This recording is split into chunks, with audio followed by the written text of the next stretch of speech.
Hello friends, આજે આપણે બનાવીશું ચણાના લોટના ખાટા પુડલા।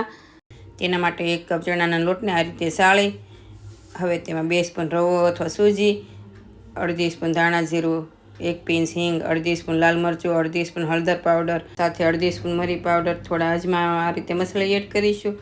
સ્વાદ પ્રમાણે નમક એડ કરી સારી રીતે મિક્સ કરી હવે તેમાં 1 કપ છાશ એડ કરી બેટરને 10 મિનિટ જેવો રેસ્ટ આપીશું।